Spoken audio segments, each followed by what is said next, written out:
В древните традиции тайните и скрити знания са преобладавали навсякъде. Въпреки това, поради преследване беше необходимо това знание да се скрие чрез истории, притчи и свещени текстове. Тези текстове са достъпни и днес, но тяхната мъдрост е достъпна само за тези, които могат да я възприемат.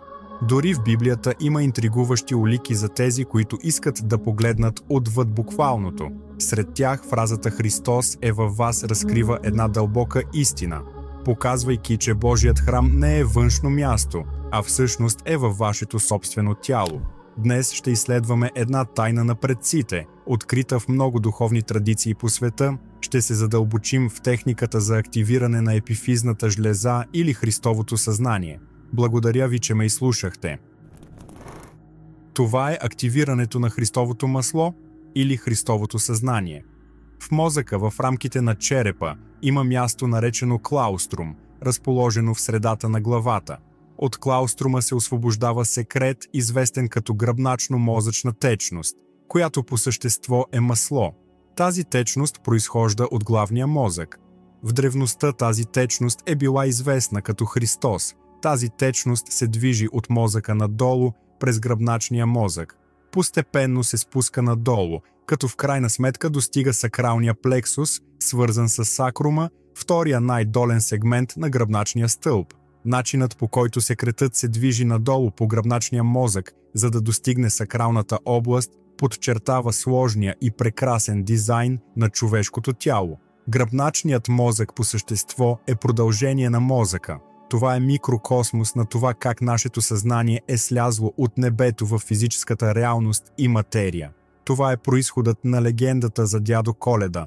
Течността, създадена в мозъка, се движи надолу по гръбначния мозък до сакралните кости.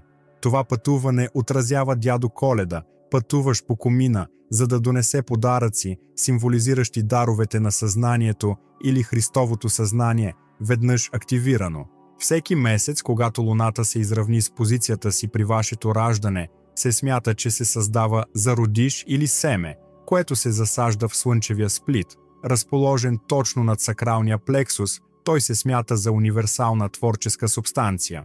Същността, от която всичко се ражда и в която всичко съществува. Маслото пристига в сакралния плексус и чака покълването на семето, което се случва веднъж месечно, 12 пъти в годината. Това се случва за период от 2 дни и половина всеки месец, когато Луната е в зодиакалния знак, където Слънцето е било при вашето раждане. Този зародиш представлява Христос, роден в Витлеем, тъй като слънчевият сплит е известен още като Витлеем, родното място на Христос. Това семе, това масло трябва да се върне към своя произход, в междинния мозък. Докато маслото се изкачва през гръбначния мозък, неговата вибрация се увеличава и усилва. Първоначално маслото се диференцира в епифизната и хипофизната жлеза, преди да бъде изпратено надолу по гръбначния мозък. Тези жлези, символизиращи мъжката и женската енергия, пораждат духовното потомство, родено в слънчевия сплит на всяко човешко същество. Маслото се спуска през гръбначния мозък през нервите, известни като Ида и Пингала, в енергийната система на индийските чакри. Пингала представлява нервът на епифизната жлеза, свързан с меда и положителния електрически заряд. Хипофизната жлеза е свързана с нерва Ида, който е свързан с млякото и магнитния заряд. Алегоричната препратка тук е, че зародишът, Христос, е роден в Витлеем. Съединяване на двете енергии на Йосиф и Мария, мъжки и женски. Маслото, което се спуска от мозъка, е известно още като манна небесна. В този контекст небето се отнася до повдигнатата област, главата, куполът на върха на торса, разглеждан като небесата, областта на сърцето и сърдечната чакра имат много имена, като средна гарда или средна градина.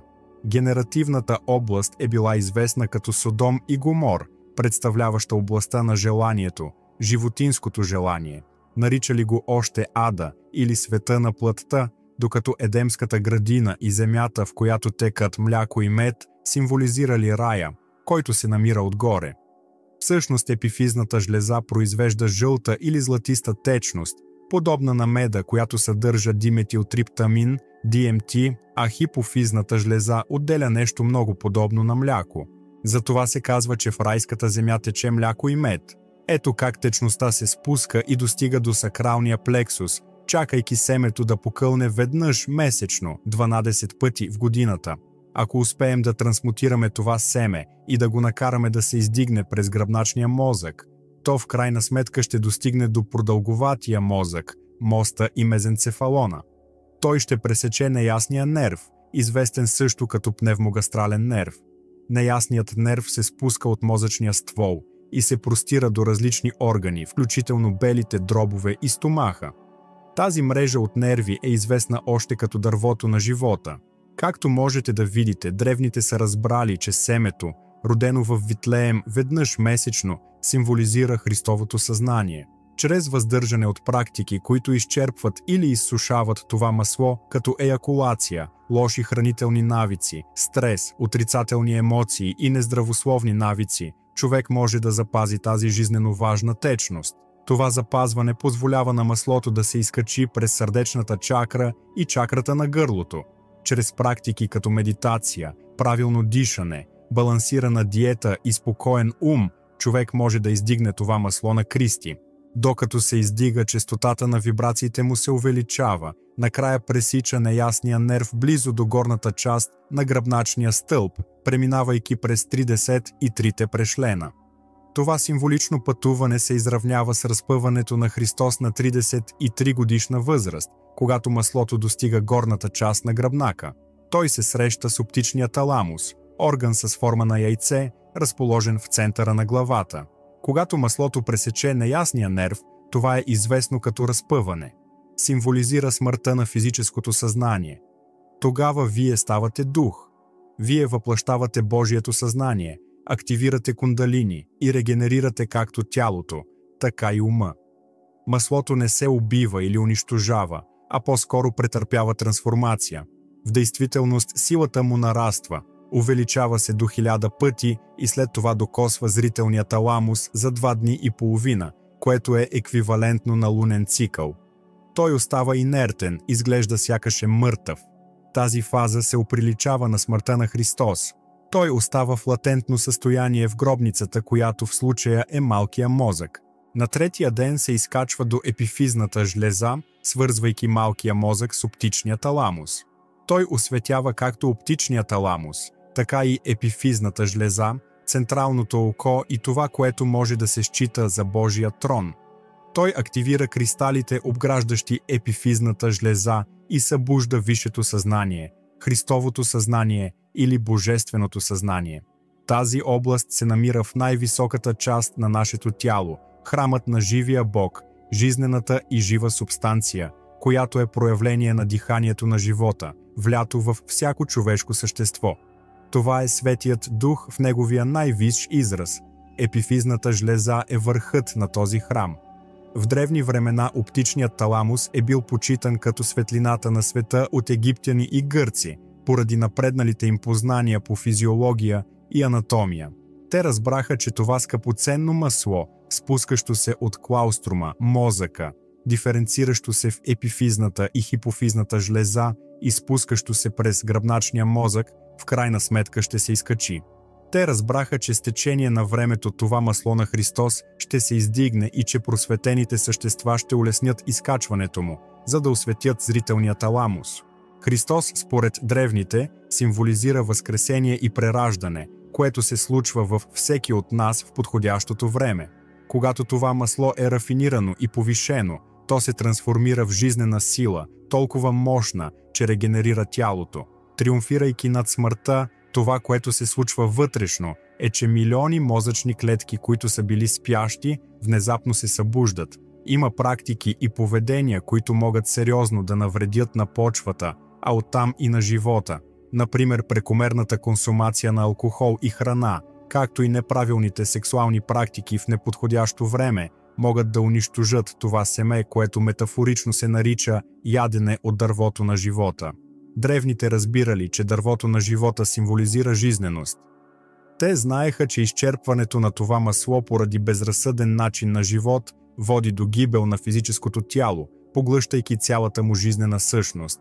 Свещената тайна се крие в разбирането на това масло и как да го издигнем, така че човек да може да постигне просветление и да се отвори към по-високо съзнание. Както по-горе, така и по-долу, и обратното. Древната мъдрост твърди, че чрез запазване и издигане на това семе, човек потенциално може значително да удължи живота. Твърди се, че древните, които са защитавали и пазели тайната, са живели стотици или хиляди години, а чрез изучаване на Евангелията се разкрива, че всички писания се отнасят до тази фундаментална истина. Аз съм светлината на света. Който ме следва, няма да ходи в тъмнина. Светлината на света е оптичният таламус. Ако окото ти е едно, цялото тяло ще бъде светло. Матей 6:22.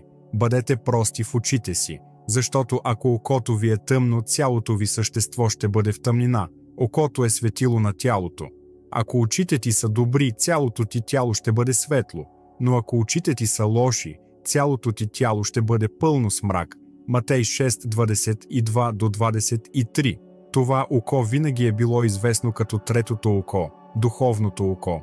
Що се отнася до тези, които го отричат, мнозина, които посещават църква, го правят, защото гледат на Исус Христос като на историческа фигура, която трябва физически да се върне, за да спаси човечеството. Те просто не вярват, че могат да се спасят.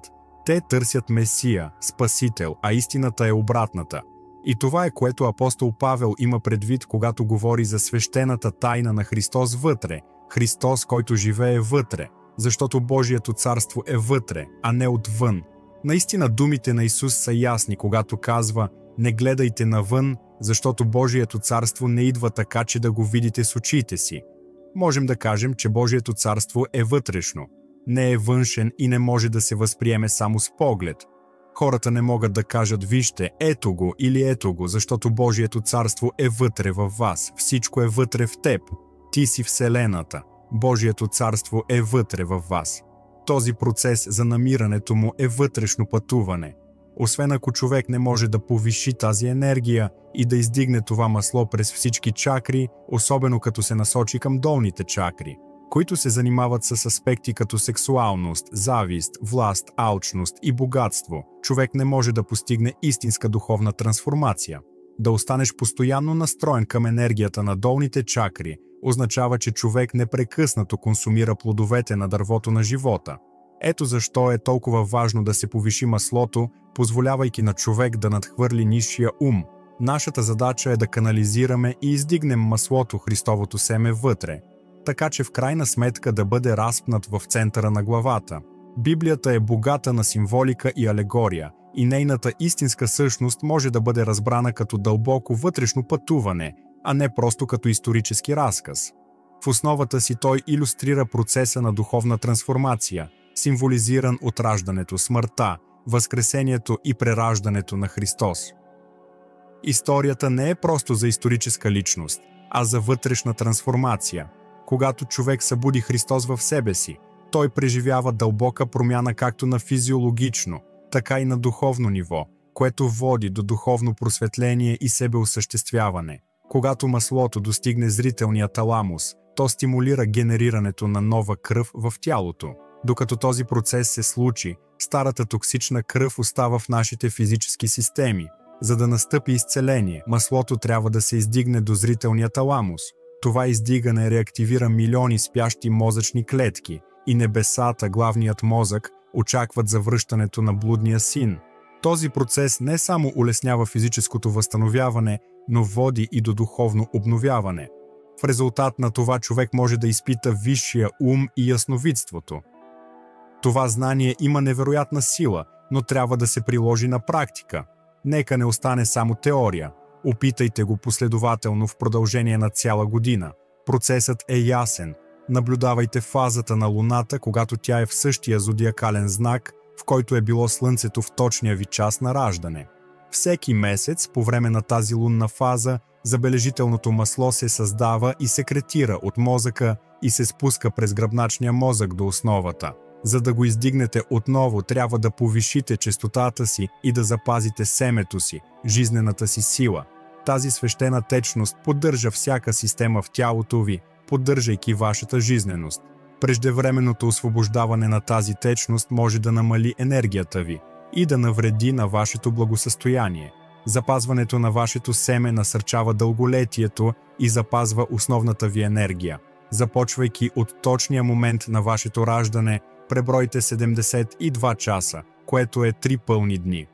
През това време избягвайте сексуални отношения и най-важното – въздържайте се от еякулация. Съсредоточете се върху практикуването на медитация. Хранете се с живи храни, свежи и здравословни. За предпочитане избягвайте червено месо и преработени храни. Изберете зеленчуци и сокове като основна храна. Уверете се, че вашата диета е без изкуствени добавки и енергийни замърсители. През тези 3 дни се стремете да участвате в непрекъсната медитация, независимо дали я практикувате редовно. Ако това не е възможно, постарайте се да поддържате позитивни и спокойни мисли през целия период. Също така е важно да обърнете внимание на сънищата си. След завършване на 72 часа, централната област на мозъка ще светне и епифизната жлеза ще се активира. Не забравяйте, че целият процес обхваща 1 година, като всеки месец позволява на семето да расте, да се презарежда и да натрупва повече енергия. Според древните текстове, след 1 година вашето съзнание ще претърпи духовно пробуждане, известно като кръщение. Просто опитайте тази практика. Веднъж изпитано, то ще стане ваша лична истина, независими от другите. Това е за днес. Стигнахме до края на това видео и не забравяйте, че вие сте важна част от този канал. Така че ако това видео ви е помогнало да мислите или да научите нещо, оставете харесване и коментирайте вашите мисли. Ако не знаете какво да коментирам, просто напишете SEO 100, за да ме уведомите, че сте стигнали до края. И ако все още не сте се абонирали, моля, направете го. Благодаря ви за вниманието.